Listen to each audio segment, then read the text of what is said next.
بسم الله الرحمن الرحيم.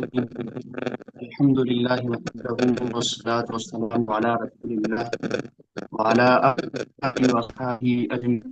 أما بعد.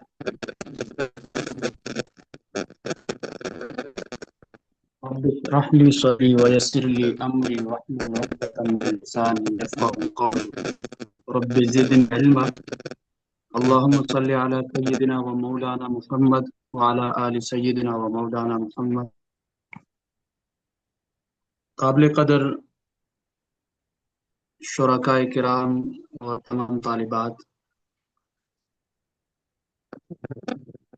الشریعہ اکیڈمی گوجرانوالہ کے زیر اہتمام تخصص فی الدعوہ والارشاد کا آغاز الحمدللہ باقاعدہ ہو چکا، اور اس میں مجھے جو کورس دیا گیا ہے وہ ہے فلسفہ مغرب کا فہم اور رد۔ ہمارا موضوع اور ہمارا یہ کورس کافی خشک ہے، لیکن انشاءاللہ ہم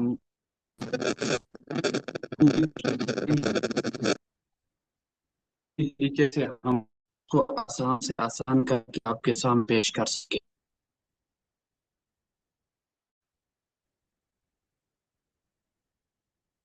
آج کے پہلے موضوع میں آپ کے سامنے فلسفہ کا تعارف تاریخ پیش کریں گے، ہمارا تمیز، اور اس کے بعد پہلے نظر میں فلسفہ کی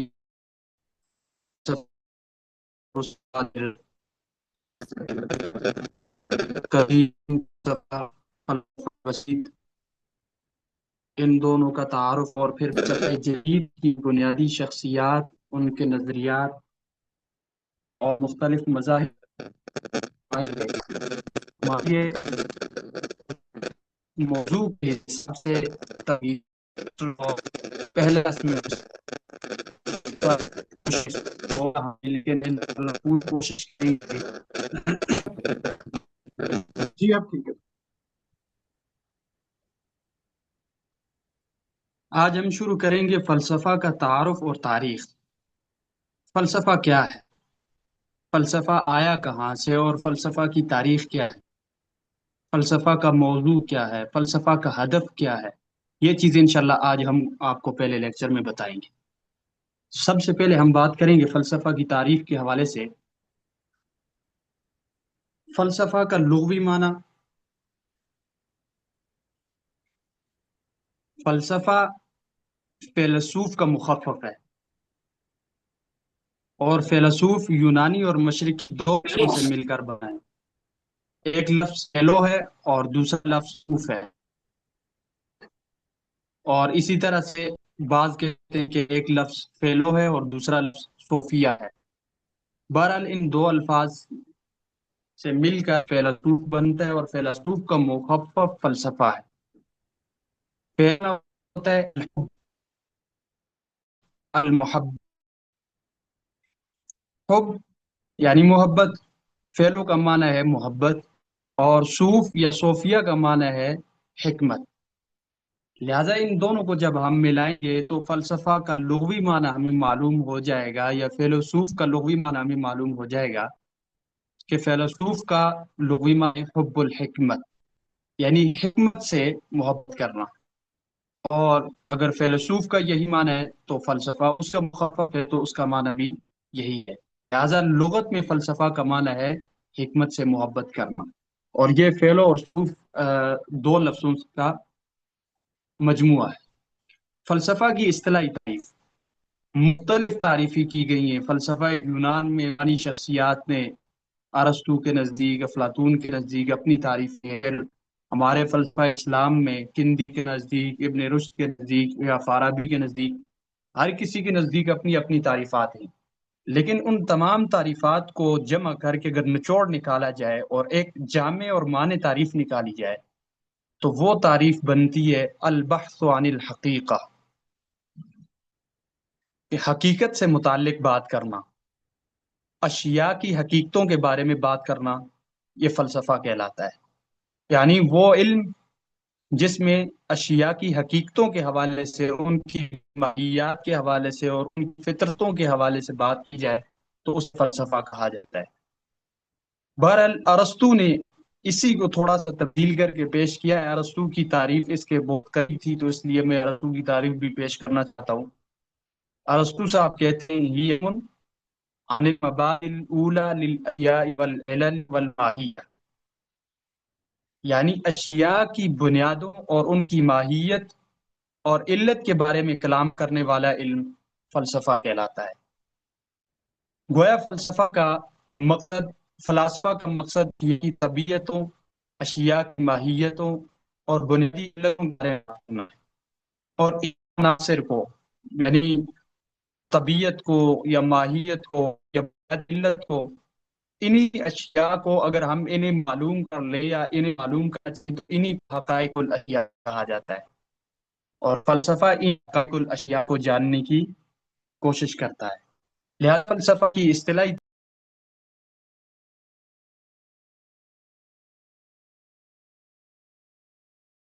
سے متعلق بات کرنا یہ فلسفہ کہلاتا ہے۔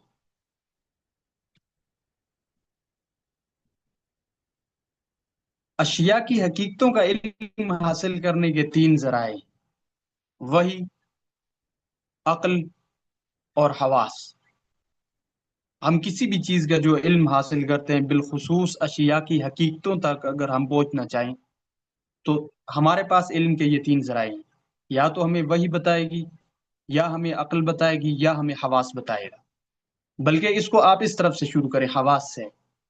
مثلا ہم کسی بھی چیز کو جاننا چاہتے ہیں، آپ کے سامنے اس وقت کوئی ٹیبل پڑا ہوگا، موبائل ہوگا، آپ کے سامنے کوئی نہ کوئی چیز پڑی ہوگی، آپ اسے دیکھتے ہیں تو آپ کو اس کا علم حاصل ہوتا ہے۔ بعض چیزوں کو چھونے سے علم حاصل ہوتا ہے، بعض چیزوں کو سننے سے علم حاصل ہوتا ہے۔ مثال کے طور پر ایک نابینا شخص ہے، اس نے جہاز کی آواز سنی تو اب اس نے دیکھا تو نہیں ہے، لیکن سننے سے معلوم ہو گیا کہ باہر سے جہاز گزر رہا ہے، یہ اس کو علم حاصل ہوا جہاز کے گزرنے کا۔ ایک اور شخص ہے، وہ بالکل بہرا ہے، لیکن اس نے گزرتا ہوا جہاز آنکھوں سے دیکھا تو اس کو علم حاصل ہو گیا کہ یہ گزر رہا ہے، جہاز ہے۔ اور ایک اور شخص ہے، وہ کہیں بیٹھا ہوا اور قریب سے کوئی خوشبو استعمال کرنے والا شخص گزرا تو اس نے سونگھ کر معلوم کر لیا کہ اس شخص نے خوشبو لگائی ہوئی ہے، خوشبو استعمال کی ہے۔ تو اب اس کو یہ حصے شامہ کی وجہ سے علم حاصل ہوا۔ اور اسی طرح سے کوئی چیز اس نے چکھی، اس کو کڑوی لگی یا اس کو میٹھی لگی، تو یہ اس کے ذائقے نے بتایا کہ یہ اس کا علم اس کے ذائقے نے بتایا۔ اور بعض چیزیں ایسی ہوتی ہیں کہ اس کو یہ تمام چیزیں نہیں ہوتی، بلکہ صرف ہاتھ محسوس کر کے بتا دیتا ہے کہ اس کے کی کیا حقیقت ہے۔ جہاں پر حواس کا دائرہ ختم ہو جاتا ہے، وہاں سے پھر عقل کا دائرہ شروع ہوتا ہے۔ حواس کا دائرہ ختم، اب مثال کے طور پر ہمارے سامنے پنکھا ہے، پنکھے کو ہم دیکھ رہے ہیں یا اس کو ہم چھو رہے ہیں، اتنا علم تو حاصل کر لیا، لیکن اب کہ اس کے پیچھے کہ اس کو بنایا کس نے ہے، اب یہ ہمیں ہمارے حواس نہیں بتا سکتے۔ نہ تو ہمیں سننے سے پتا چلے گا، نہ ہمیں دیکھنے سے۔ ہاں اگر ہم نے بنانے والا کو دیکھا ہو وہ ایک الگ بات ہے، لیکن ہم نے تو دیکھا بھی نہیں ہے، اور نہیں ہمارے چکھنے سے، نہیں ہمارے سونگنے سے، نہیں ہمارے چھونے سے، بلکہ ہماری عقل تلاش کرے گی کہ اس کو کس نے بنایا ہے۔ تو پھر جہاں پر حواس کا دائرہ ختم ہو جاتا ہے، وہاں سے عقل کا دائرہ شروع ہو جاتا ہے، اور پھر جہاں پر عقل کا دائرہ ختم ہو جاتا ہے، وہاں سے وحی کا دائرہ شروع ہو جاتا ہے۔ تو علم حاصل کرنے کے یا اشیاء کی حقیقتیں معلوم کرنے کے یہ تین بنیادی ذرائع ہیں، اور علامہ تفتزانی رحمۃ اللہ علیہ نے شرح العقائد النصفیہ میں بھی یہ بات لکھی ہے کہ علم حاصل کرنے کے یہ تین بنیادی ذرائع ہیں۔ اب آگے ہم چلتے ہیں، یہ میں نے تمہیدی طور پر یہ علم حاصل کرنے کے جو ذرائع بتائے ہیں، یہ آگے انشاءاللہ جا کر کام آئیں گے، میں آپ کو بتاتا ہوں۔ فلسفہ کا موضوع کیا ہے؟ فلسفہ کا موضوع ہم نے آپ کو بتا دیا، حقائق الاشیاء۔ فلسفہ کا ہدف کیا ہے؟ فلسفہ کس چیز کو تلاش کرنا چاہتا ہے، کہاں تک پہنچنا چاہتا ہے؟ فلسفے کا ہدف فلسفے کا موضوع معلوم کرنے سے ہمیں معلوم ہو جاتا ہے۔ فلسفے کا موضوع کیا ہے؟ حقائق الاشیاء، چیزوں کی حقیقتوں کے بارے میں بات کرنا، یہ فلسفے کا موضوع ہے۔ اور یہی فلسفے کا ہدف بھی ہے کہ فلسفہ چیزوں کی حقیقتوں تک پہنچنا چاہتا ہے، وہ بالخصوص وہ چیزیں جو ماوراء الطبیعیات ہیں، جو ہماری عقلوں سے باہر ہیں یا جو عام مادی دنیا سے باہر ہیں، ماوراء الطبیعیات تک پہنچنا اور چیزوں کی حقیقتیں معلوم کرنا، یہ فلسفے کا ہدف ہے۔ اب کائنات کے اندر جتنی بھی چیزیں آپ کو پھیلی ہوئی نظر آتی ہیں، آپ ان تمام چیزوں کو اگر محصور کریں، ان تمام چیزوں کا اگر نچوڑ نکالیں تو تین چیزیں باقی رہ جاتی ہیں: خدا، انسان اور کائنات۔ الالہ، الانسان، الکون، یہ تین چیزیں باقی رہ جاتی ہیں، باقی دنیا کی ہر چیز انہی کے ضمن میں آتی ہے۔ اب مثلاً کوئی کہے فرشتے، تو خدا کے بارے میں اگر ہم خدا پر ایمان لے آئیں تو ہم فرشتوں پر خود بخود لے آتے ہیں۔ خدا کی اگر بارے میں، الہیات کے بارے میں اگر ہم بات کریں گے تو فرشتے بیچ میں ضمن میں خود بخود آ جاتے ہیں، وہی بیچ میں ضمن میں خود بخود آ جاتی ہے۔ اسی طرح کائنات، اور کائنات کی پھر تمام چیزیں، آپ جغرافیہ اگر پڑھتے ہیں تو جتنے بھی سیارے ہیں، سیارچے ہیں، یا جو نظام ہے فلکیات کا، یہ ساری چیزیں پھر کائنات میں آ جاتی ہیں۔ انسان، پھر پوری معاشرت، آداب، اخلاقیات وغیرہ، یہ پھر انسان کے ضمن میں آ جاتی ہیں۔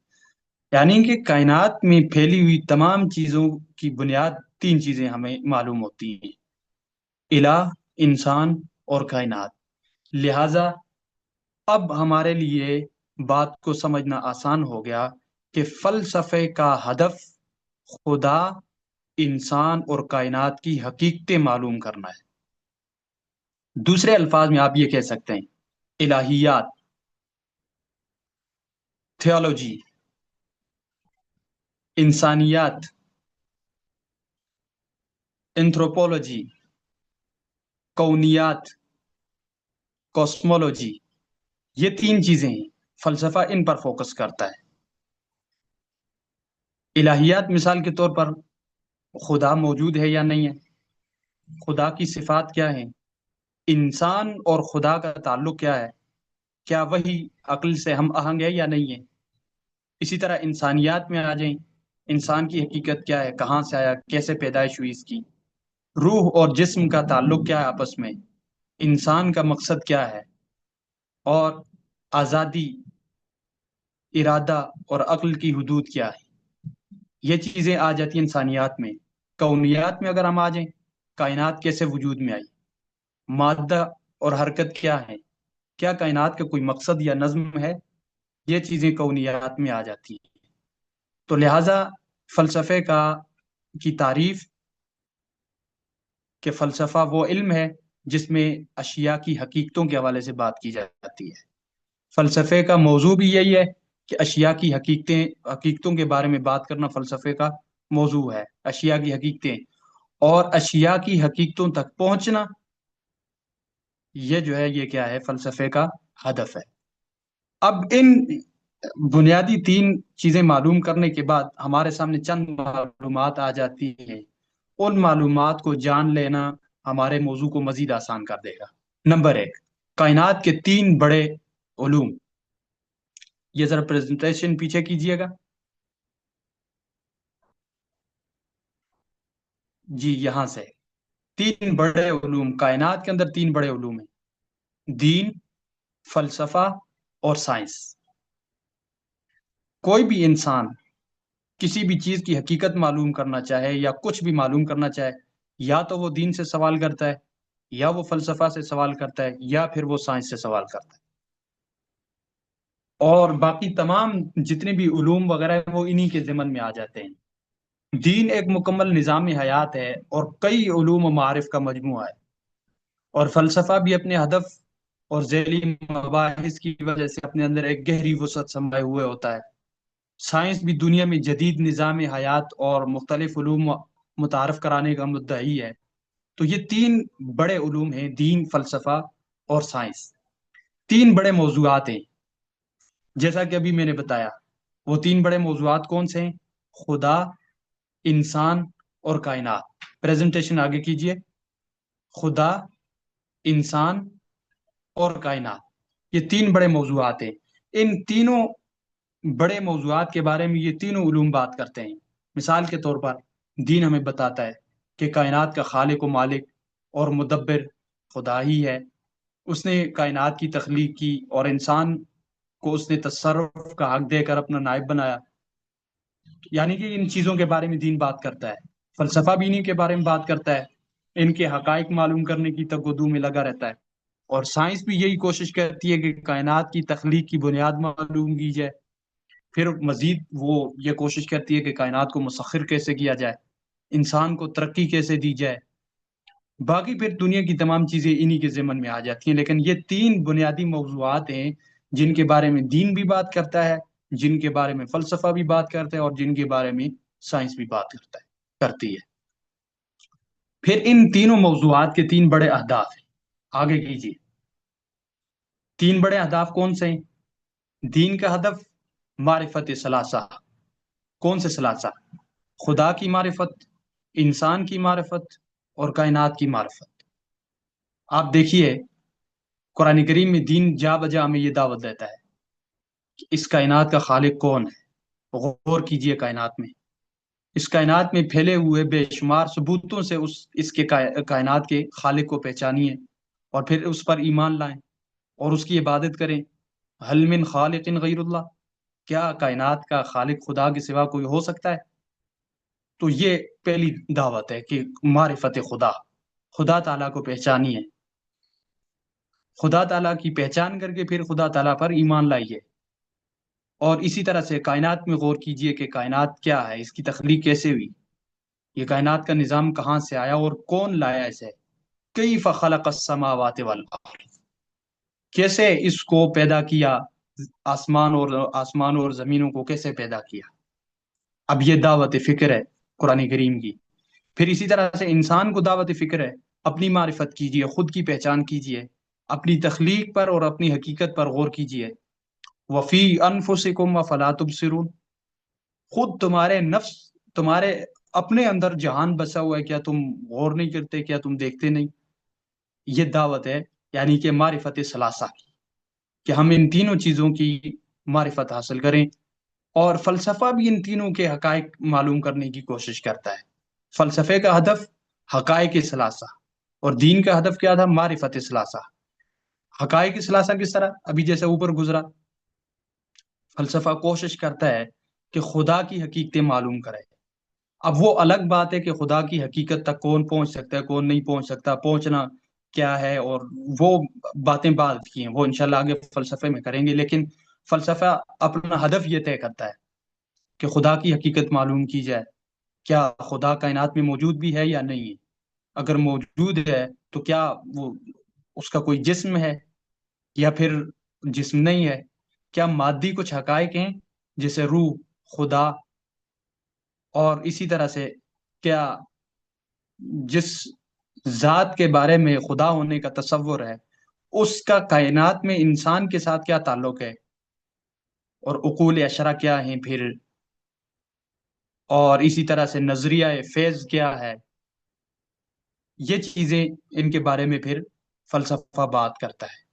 پھر اسی طرح سے کائنات کے بارے میں بات کرتا ہے کہ ایٹم کیا ہے، کائنات کی حقیقت کیا ہے، کہاں سے کائنات آئی ہے، حرکت کیا ہے، مادہ کیا ہے، ان چیزوں کی، یعنی کہ یہ حقائق ہیں کائنات کے، تو ان کے بارے میں بات کرتا ہے۔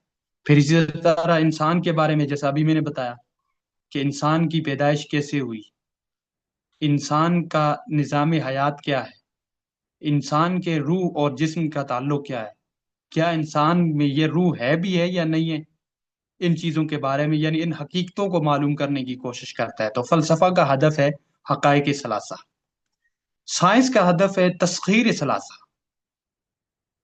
سائنس یہ کوشش کرتی ہے کہ کائنات کو کیسے مسخر کیا جائے، اور سائنس ابھی تک، ایک تو یہ ہے کہ سائنسدان، بہت سارے سائنسدان ایسے ہیں جو عیسائی مذہب سے تعلق رکھتے ہیں یا جو ہمارے اسلام کے مذہب سے تعلق رکھتے ہیں، وہ تو اللہ تعالیٰ پر ایمان بھی رکھتے ہیں، لیکن عمومی نقطۂ نگاہ سے اگر ہم دیکھیں تو سائنس خدا تعالیٰ کے وجود کو نہیں مانتی۔ لہٰذا جیسا کہ ان کا نظریہ ہے بگ بینگ کا، تو اب بگ بینگ کا نظریہ، اب وہ الگ بات ہے کہ اسلامی نقطۂ نظر سے وہ بگ بینگ کا نظریہ جو ہے وہ کتنا درست ہے یا کتنا غلط ہے، لیکن بگ بینگ کا نظریہ رکھنے سے سائنس کی مراد یہ ہے کہ کائنات کا کوئی خالق نہیں ہے۔ جب کوئی خالق نہیں ہے تو وہ خدا تعالیٰ کو مانتے ہی نہیں ہے، تو کائنات بگ بینگ کے ذریعے سے آئے، وجود میں آئی، پھر اس کے بعد وہ کائنات کی حقیقتوں پر بات کرتے ہیں اور کائنات کو مسخر کرنے کی کوشش کرتے ہیں کہ کس طرح سے کائنات کو مسخر کیا جائے، کس طرح سے کنٹرول کیا جائے، اور پھر کس طرح سے انسان کو ترقی دی جائے۔ تو یہ تسخیر ثلاثہ اصل سائنس کا ہدف ہے۔ آگے چلیے، معرفت کے تین بڑے ذرائع، علم و معرفت کے تین بڑے ذرائع ابھی میں نے بتایا، وہی، عقل اور حواس۔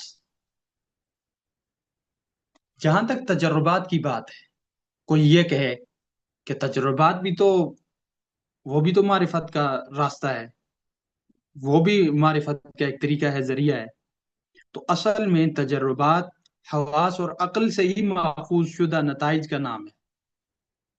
کچھ مفروضے بنائے عقل نے، پھر اس پر حواس کے ذریعے سے تجربہ کیا گیا، کوشش کی گئی، اس کا جو نتیجہ نکلا اسی کو تو تجربہ کہتے ہیں نا۔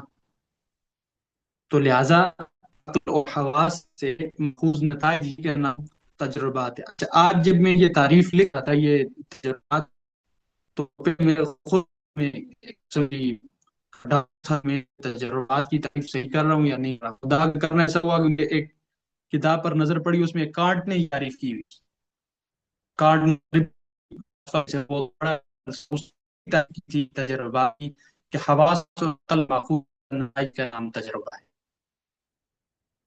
اب آگے آپ یہ معلوم کیجئے کہ ان تینوں میں سے، دین، فلسفہ اور سائنس میں سے،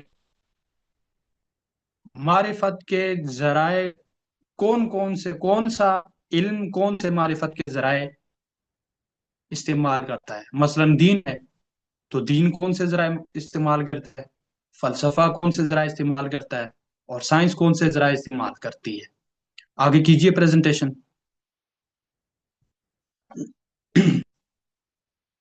ان میں سے کون کس ذریعے کو اپناتا ہے؟ سب سے پہلے دین۔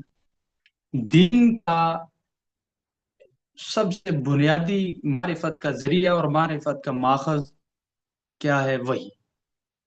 دین کہتی ہے وہی اتھارٹی ہے، وہی جو ہمیں بتائے گی اس کو ہم مانیں گے، وہی درست اور غلط کا انتخاب کرے گی، وہی جو ہمیں ماوراء الطبیعیات کے بارے میں بتائے گی ہم اسی کے مطابق ایمان لائیں گے۔ تو وہ دین میں اصل معرفت کا ذریعہ وہی ہے، پھر کسی حد تک وجدان اور عقل کو بھی دخل حاصل ہے، کسی حد تک۔ مثلا بہت ساری چیزیں دین کے ساتھ ساتھ ہم پھر عقل کے ذریعے سے بھی سمجھتے ہیں، بہت ساری چیزیں ایسی ہیں جن کو ہم دین کے ساتھ ساتھ وجدان، قلب کے ذریعے سے بھی حاصل کرتے ہیں، جیسے تصوف میں بہت زیادہ ایسا ہوتا ہے۔ تو دین میں معرفت کا اصل ذریعہ، معرفت کی اصل اتھارٹی وہی ہے، اور کسی حد تک عقل اور وجدان اس کو بھی کسی حد تک دخل حاصل ہے۔ فلسفہ میں معرفت کی اصل اتھارٹی عقل کو حاصل ہے۔ فلاسفہ یہ کہتے ہیں اور فلسفہ یہ بتاتا ہے کہ اشیاء کی حقیقتیں معلوم کرنا عقل کا کام ہے، لہذا فلاسفہ کے نزدیک اور فلسفہ کے نزدیک اصل معرفت کی اتھارٹی عقل ہے، اور پھر کسی حد تک فلسفہ قدیم میں تو بالکل کم درجے میں، لیکن فلسفہ جدید میں اب کسی حد تک حواس، شعور اور عقل، ان چیزوں کو بھی دخل حاصل ہے، جبکہ فلسفہ اسلام میں وہی بھی کو بھی مکمل طور پر اتھارٹی مانا جاتا ہے۔ اسلامی فلاسفہ جو ہے وہ وہی کو اتھارٹی مانتے، وہ عقل کو دوسرا درجہ دیتے ہیں، لیکن فلسفہ یونان یا فلسفہ مغرب اصل اتھارٹی عقل کو دیتے ہیں، اور اس کے بعد پھر جو ہے تجربات تو بلکہ اصل سائنس کا ہے، حس، شعور اور حواس وغیرہ کو بھی کسی حد تک دخل حاصل ہے۔ اور سائنس میں معرفت کی اصل اتھارٹی اور معرفت کا اصل ذریعہ تجربے، سائنس میں، اور اس وقت کا معاصر جو فلسفہ ہے، ایک تو فلسفہ جدید مغربی جدید فلسفہ ہے نا، جدید فلسفے سے بھی آگے بڑھ کر ابھی جو معاصر فلسفات ہیں مختلف، امریکہ میں، برطانیہ میں اور دیگر جگہوں میں جو جدید فلسفات معاصر، ان میں بھی تجربات کو اور حواس کو بہت زیادہ اہمیت دی جاتی ہے۔ تو بہرحال سائنس کے نزدیک معرفت کی اصل اتھارٹی تجربات ہیں، پھر کسی حد تک عقل کو بھی دخل حاصل ہے اور حواس اور شعور وغیرہ کو بھی دخل حاصل ہے، جبکہ سائنس کے نزدیک وہی کوئی چیز نہیں ہے۔ تو یہ ان تینوں کے نزدیک معرفت کے ذرائع ہیں اور ان کو استعمال کرنے کے طریقے ہیں۔ آگے کیجئے۔ اگلی بات، اب آتے ہیں ہم، یہ فلسفہ کا تعارف ہو گیا کہ فلسفہ کی تعریف کیا ہے، فلسفہ کا موضوع کیا ہے، فلسفہ کا ہدف کیا ہے، اور پھر کچھ مزید معلومات ہم نے آپ کو الگ الگ کر کے اس لیے بتائی ہیں کہ آگے چل کر انشاءاللہ ہمیں سمجھنے میں اور اپنے اس کورس کو پڑھنے میں آسانی ہوگی، اس لیے ہم نے تقسیم کر کر کے چیزیں آپ کو بتائی۔ یہاں پر ہم آپ کو یہ بتاتے چلیں، دیکھیں، جس طرح سے ایک انسان کہتا ہے میں نے دین پڑھنا ہے، تو اب دین پڑھنے کا مطلب یہ تو نہیں ہے کہ وہ صرف تفسیر پڑھ لے گیا اس نے دین پڑھ لیا پورا، صرف فقہ پڑھ لے تو کیا پورا اس نے دین پڑھ لیا؟ نہیں، دین ایک جامع چیز کا نام ہے، پھر اس میں مختلف چیزیں آتی ہیں، علم الکلام ہے اور فقہ ہے، اصول فقہ ہے، تفسیر ہے، حدیث ہے، مختلف چیزیں ہیں۔ اسی طرح سے فلسفہ ایک جامع چیز ہے، اس میں آگے پھر فلاں چیز کا فلسفہ، وجود کا فلسفہ، فلاں چیز کا فلسفہ، پھر آگے مختلف چیزیں آتی ہیں۔ تو ابھی آج ہم نے جو آپ کو تعارف کروایا ہے وہ ایک عمومی نقطہ نگاہ سے تعارف کروایا ہے کہ فلسفہ ہے کیا۔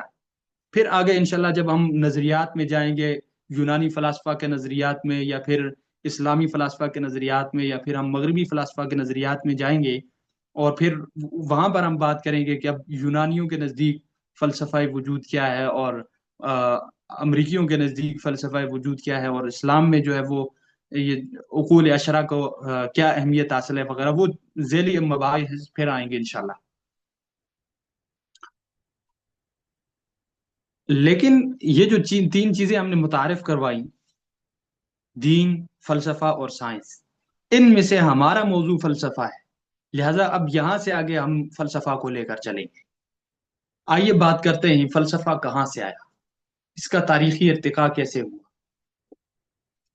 عام طور پر یہ خیال کیا جاتا ہے کہ فلسفے کا آغاز یونان سے ہوا، حالانکہ یہ خیال کسی حد تک باطل ہے۔ فلسفے کا آغاز یونان سے نہیں ہوا ہے، بلکہ فلسفیانہ مباحث اور تہذیبی افکار جو فلسفیانہ شکل میں تھی، ان کا آغاز مشرقی خطوں سے ہوا ہے، بالخصوص ہمارے ہند، چین اور مصر سے۔ ہند، چین اور مصر سے بطور خاص فلسفیانہ مباحث کا آغاز ہوا ہے۔ یونان میں فلسفے کی ابتدا کہاں سے ہوئی ہے؟ یونان میں فلسفے کی ابتدا جو ہے، سب سے پہلا فلسفی تھالیس ہے۔ تھالیس نے سب سے پہلے یہ نقطہ اٹھایا اور یہ سب سے پہلا سوال اٹھایا کہ کائنات کی حقیقت کیا ہے۔ تھالیس نے سب سے پہلا یہ نقطہ اٹھایا، لیکن یہاں سے تھالیس سے لے کر آگے ارسطو تک یہ فلسفہ بطور فلسفے کے نہیں تھا، بلکہ یہ ان کی شخصی نظریات ہے، شخصی افکار تھی۔ مثلا تھالیس کی اپنی افکار تھیں، اور اس کے بعد پھر آگے ہم انشاءاللہ پڑھیں گے جتنے فلاسفہ ہیں ان کے اپنے اپنے افکار تھے، تقریباً ارسطو تک، لیکن وہیں رہیے فی الحال۔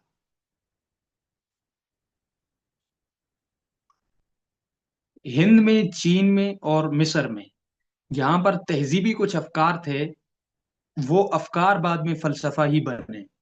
اب ممکن ہے ہندوستانیوں کو خود پتہ نہ ہو کہ ہماری تہذیب میں جن افکار پر بات کی جا رہی ہے یہ ایک فلسفہ ہے، چینیوں کو بھی پتہ نہ ہو، مصریوں کو بھی پتہ نہ ہو، لیکن ہمارے یہاں ہند و چین میں جو مذاہب پائے جاتے تھے، بالخصوص بدھزم، جینزم یا کنفیوشس، یہ جو مذاہب ہیں ان میں فلسفیانہ مباحث موجود ہے، اور ان مذاہب کا تعلق تقریباً کسی کا 700 سال قبل مسیح ہے، کسی کا 650 سال قبل مسیح ہے، کسی کا 800 سال قبل مسیح ہے، جبکہ تھالیس کا تعلق، تھالیس کا زمانہ وہ تقریباً 600 سال قبل مسیح ہے۔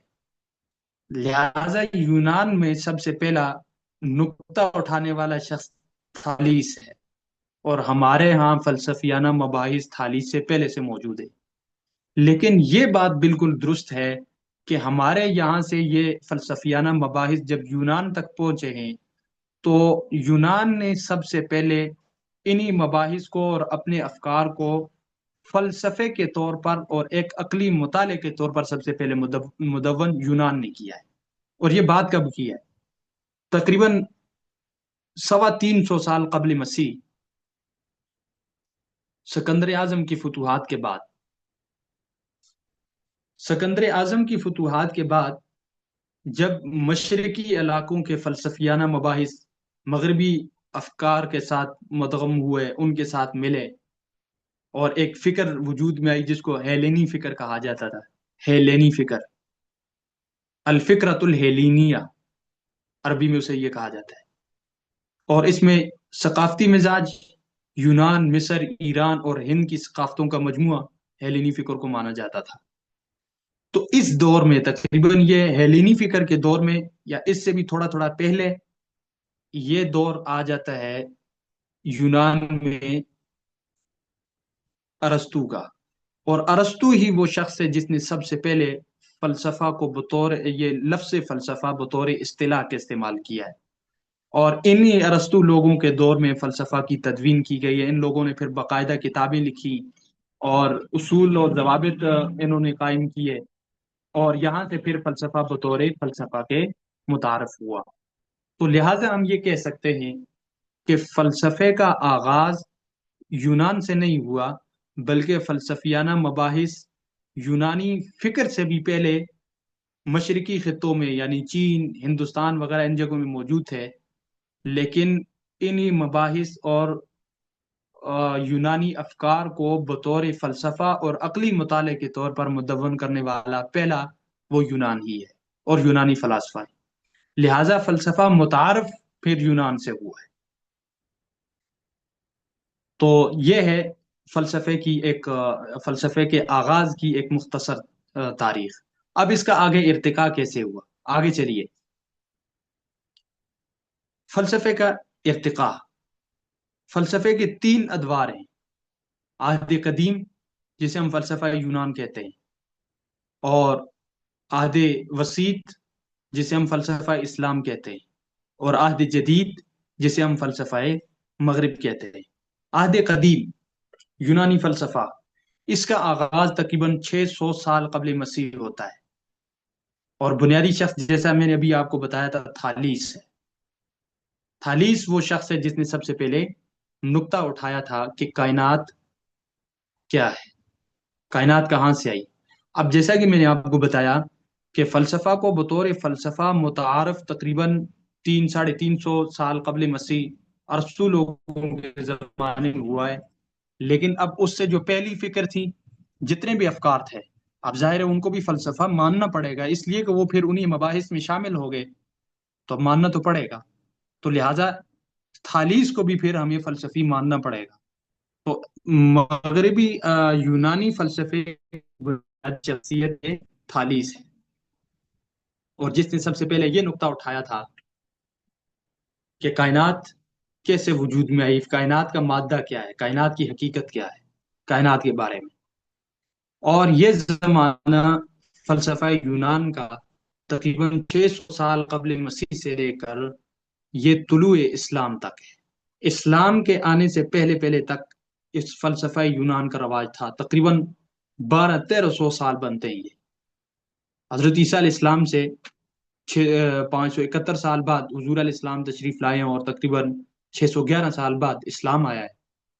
تو 600 سال یہ لگائیں اور 600 سال قبل مسیح لگائیں، یہ تقریباً 1200 1250 اور 1300 سال تک یہ فلسفہ یونان کا اچھا خاصا اثر اور رسوخ رہا ہے۔ اس کے بعد دوسرا دور ہے فلسفہ اسلام کا. اب یہ طلوع اسلام سے لے کر دوسری صدی ہجری تک، اور دوسری صدی ہجری عیسوی لحاظ سے تقریباً عیسوی بنتی ہے، ان دو درمیانی سالوں میں فلسفہ یونان کا کوئی خاص اثر و رسوخ نہیں تھا. برائے نام تو تھا کہ یونانی ایک فلسفہ ہے، لیکن کوئی خاص اس کا اثر و رسوخ نہیں تھا، زمین کے مختلف خطوں پہ نہیں تھا، اگرچہ یونان میں اس کی باقیات کچھ باقی تھی. آگے کیجئے پریزنٹیشن. جی تو پھر دوسرا دور فلسفے کا فلسفہ اسلام کا ہے، جسے ہم عہد وسیط کہتے ہیں یا فلسفہ وسیط بھی کہتے ہیں. عہد وسیط یہ 8ویں صدی عیسوی سے لے کر 14ویں صدی عیسوی تک ہے. اور ہجری لحاظ سے اگر ہم بات کریں تو دوسری صدی ہجری سے لے کر 8ویں صدی ہجری تک، یعنی حضور علیہ الصلوۃ والسلام کے 200 سال بعد. بلکہ یوں کہیں کہ 200 سال نہ کہیں، بلکہ حضور علیہ السلام کے بعد دوسری صدی ہجری میں مامون کے دور میں جب یونانی فلسفہ کا عربی میں ترجمہ کیا جانے لگا، یہ وہ یہ تھی بنیاد یہاں اسلام میں فلسفے کی. لیکن اس وقت تو محض ایک یونانی فلسفے کے طور پر اس کا ترجمہ کیا جا رہا تھا. پھر کندی صاحب وہ پہلی شخصیتیں جنہوں نے فلسفہ کو اسلامی نقطۂ نگاہ سے سمجھنے کی کوشش کی ہے، اور فلسفہ کو اسلام کے نقطۂ نگاہ سے، مثلا فلسفہ کہتا ہے کہ اشیاء کی حقیقتیں ہیں یا نہیں ہیں، مطلب وہ ہاں حقیقتیں ہیں تلاش، لیکن اپنے حساب سے. اور ان لوگوں نے اسلامی فلسفہ نے کیا کہا؟ حقائق الاشیاء ثابتۃ. اور ہم جب اپنے عقائد کی کتاب شرح عقائد شروع کرتے ہیں تو اللہ تفتزانی بات ہی یہیں سے شروع کرتے ہیں، حقائق الاشیاء ثابتۃ. تو اسی طرح سے مثلا دیگر مختلف اصطلاحات ہیں. اب ان اصطلاحات کو کندی صاحب نے اسلامی نقطۂ نگاہ سے دنیا میں متعارف کروایا. تو سب سے پہلا شخص جس نے فلسفہ یونان کو اسلامی نقطۂ نگاہ سے سمجھ کر آگے متعارف کروایا ہے اور اس کو فلسفہ اسلام کے طور پر پیش کیا ہے، وہ کندی صاحب ہے.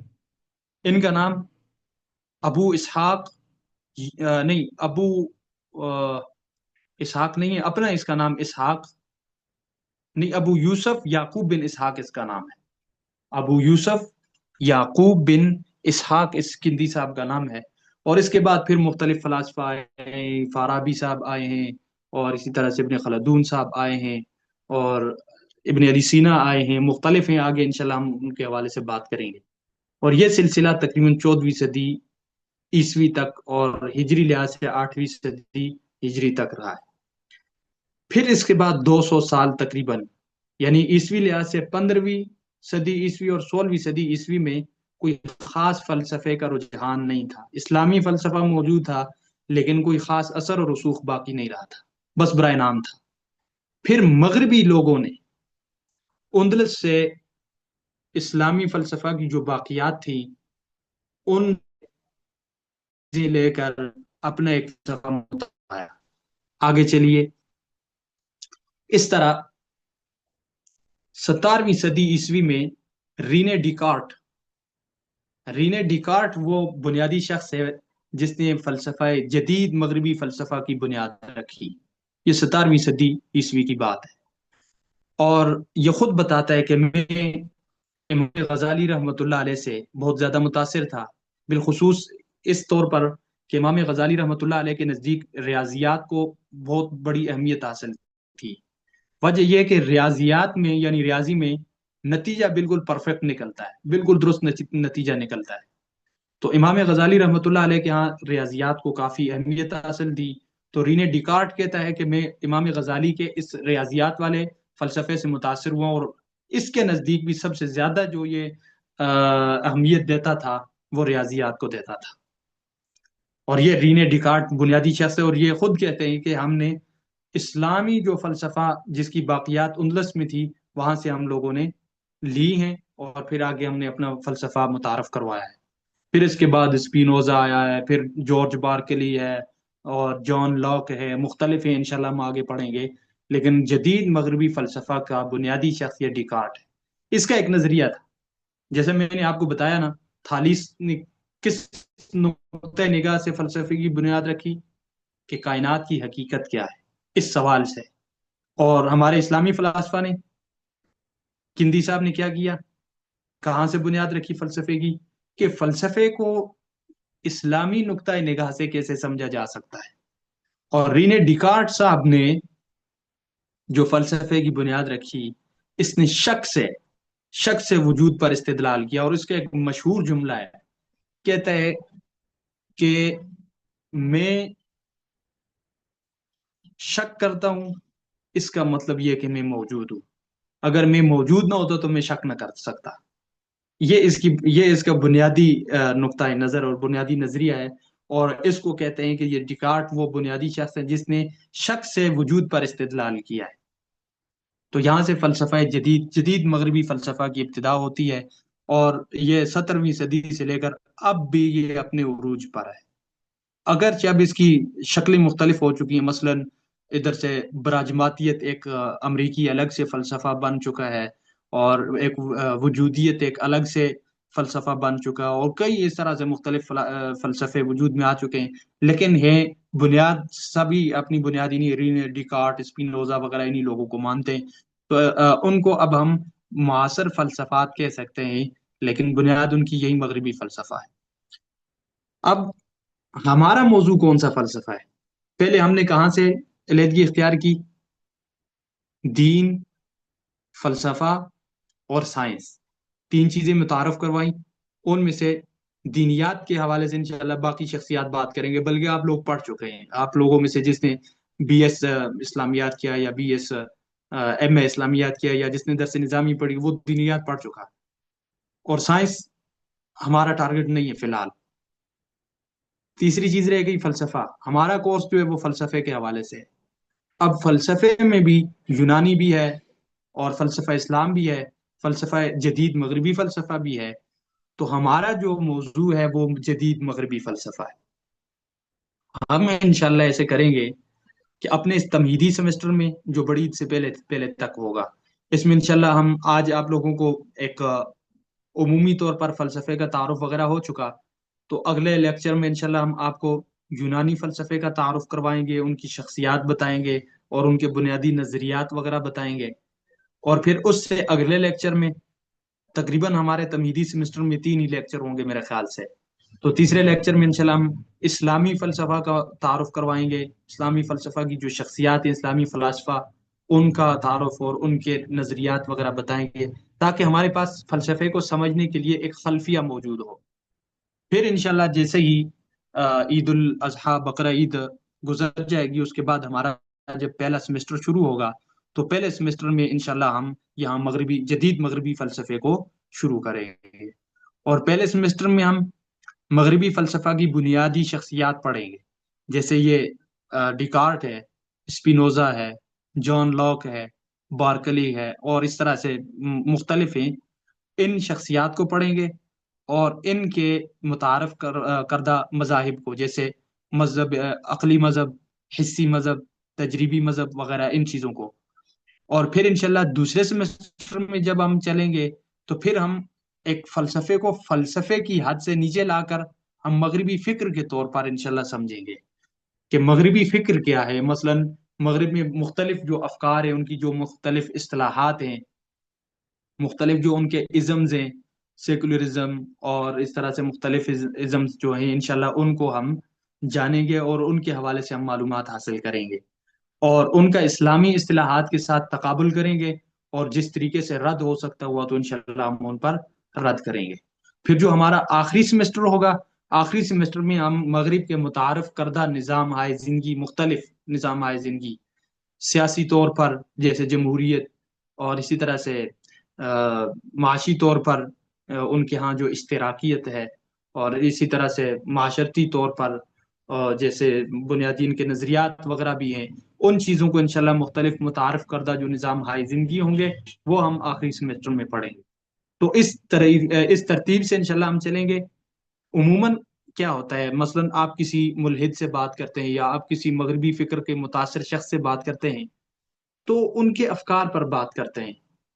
جبکہ وہ افکار پر بات کرنے کے بجائے ان کی جڑوں سے ان کا رد کرنا ضروری ہوتا ہے، اور ان کی جڑیں یہی ہیں جو انشاءاللہ ہم پڑھیں گے، یہ ڈیکارٹ، یہ اسپینوزا، اور یہ فلاں فلاں، جو ان لوگوں نے ہدف کیا ہے، جو ان لوگوں نے نظریات پیش کیے۔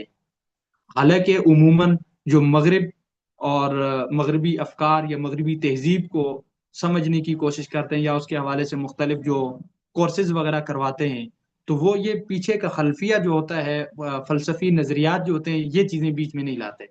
تو ہم انشاءاللہ پہلے سیمسٹر میں ان فلسفی نظریات کو پڑھیں گے، اس کے بعد پھر مغربی فکر اور مغربی تہذیب پر آئیں گے، اور انشاءاللہ پھر ہماری پوری کوشش یہ ہوگی کہ ہم اس سال اپنے ٹوٹل ہمارے تقریباً 30-32 لیکچرز بنیں گے، تو ان لیکچروں میں ہم مغربی فلسفے کو بھی سمجھ سکیں، اور پھر ان کی تہذیب اور ان کی فکر کو اور اس کا پھر رد بھی ہم سیکھ سکیں۔ انشاءاللہ یہ ہمارا ہدف ہوگا۔ تو یہی ہمارا موضوع، جدید مغربی فکر اور فلسفہ، اس کا فہم، اس کو سمجھنا، اور پھر اس کا رد پیش کرنا، یہی انشاءاللہ ہمارا کورس ہوگا۔ تو آج کا ہمارا لیکچر یہاں تک تھا۔ اب اس کے حوالے سے کسی کا کوئی سوال ہو تو سوال کیا جا سکتا ہے۔ یہ ریکارڈنگ آف کر سکتے ہیں۔